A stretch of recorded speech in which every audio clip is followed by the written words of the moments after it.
Friends, ఇప్పుడే అందిన వార్త. తెలంగాణ ప్రజలకు సీఎం రేవంత్ రెడ్డి ఉగాది కానుకగా గుడ్ న్యూస్ అంటూ సంచలన ప్రకటన అయితే రావడం జరిగిందండి. సో ఆ వివరాలు ఏంటన్నది వీడియోలో తెలుసుకుందాం. వీడియోని చివరి రోజు చూడండి, కంప్లీట్ ఇన్ఫర్మేషన్ అయితే అర్థమవుతుందండి. ఇంకెవరైనా సరే మన ఛానల్ సబ్స్క్రైబ్ చేయకుండా చూస్తున్నట్లయితే వెంటనే మన ఛానల్ సబ్స్క్రైబ్ చేసుకోండి. ప్రభుత్వం నుంచి వచ్చే లేటెస్ట్ అప్డేట్స్ అన్ని కూడా ముందుగానే మీ ఫోన్ నోటిఫికేషన్ రూపంలో అందించడం జరుగుతుంది. చూస్తున్నారు కానీ లైక్ చేయడం మర్చిపోతున్నారు. దయచేసి లైక్ చేయండి. లేట్ చేయకుండా వీళ్ళకైతే వెళ్ళిపోదామండి మనం.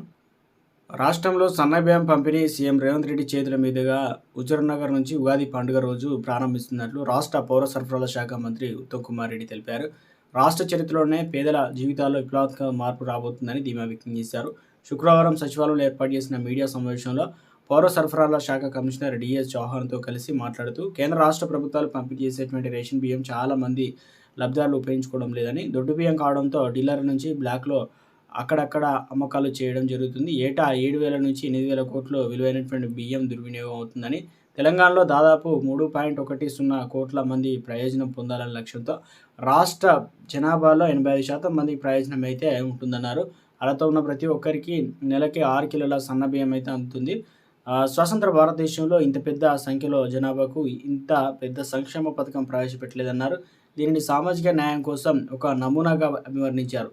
రాష్ట్ర వ్యాప్తంగా ఎక్కడైనా రేషన్ తీసుకోవడానికి వీలుగా డ్రా సిస్టమ్ అందుబాటులోకి తెస్తున్నామని కూడా వెల్లడించారు. ఎంతమందికి కొత్త రేషన్ కార్డులు కావాలన్నా అర్హతను బట్టి మంజూరు చేస్తామని, ఇక కొత్తగా ఫిజికల్ వెరిఫికేషన్ అంటే ఫిజికల్గా రేషన్ కార్డులు ఇవ్వబోతున్నామని కూడా చెప్పారు.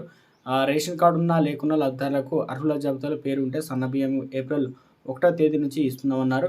ప్రత్యేకంగా తెలంగాణ ఏర్పాటు నాటికి 89,73,708 కార్డులు ఉండేవని, గత 10 ఏళ్లలో 49,479 కొత్త కార్డులు ఇచ్చారని పేర్కొన్నారు. ప్రస్తుతం రాష్ట్రంలో 90 లక్షల కార్డులు ఉండగా 2.85 కోట్ల లబ్ధిదారులకు ఏదైతే రేషన్ సరుకులు కూడా తీసుకున్నట్లయితే వివరించారు. కొత్త రేషన్ కార్డులో క్యూఆర్ కోడ్ మాత్రమే ఉంటుందని, చిప్ ఉండదని స్పష్టం చేశారు.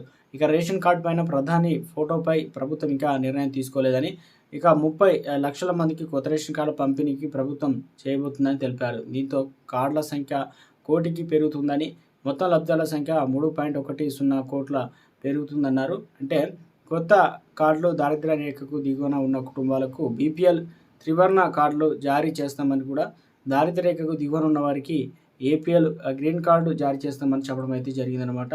ఇక ప్రస్తుతం కేంద్ర రాష్ట్ర ప్రభుత్వాలు ప్రజా పంపిణీ వ్యవస్థ కోసం సంయుక్తంగా 10,665 కోట్లు ఖర్చు చేస్తుందని, సో మొత్తం మీద అయితే గుడ్ న్యూస్ చెప్పే ప్రయత్నం అయితే జరిగిందనమాట. ఇక దశల వారీగా ఇందులో వచ్చేసి దశల వారీగా పప్పు, ఉప్పు వంటి ఇతర ముఖ్యమైన వస్తువులు పంపిణీ కూడా జరుగుతుందని, అదే సమయంలో ప్రభుత్వ రేషన్ డీలర్లకు నెట్వర్క్ బలోపేతం చేస్తుందని కూడా చెప్పారు. వారి కమిషన్లు ఇప్పటికే పెంచామని, వారు విక్రయించగల ఏదైతే ఇన్వెంటరీ విస్తరించడానికి, తద్వారా వారి జీవనోపాధిని మెరుగుపరచడానికి, డెలివరీ గొలుసులలో వారి పాత్రను మద్దతు ఇవ్వడానికి చర్య తీసుకుంటున్నామని వెల్లడించడం జరిగింది. సో గుడ్ న్యూస్ అయితే చెప్పే ప్రయత్నం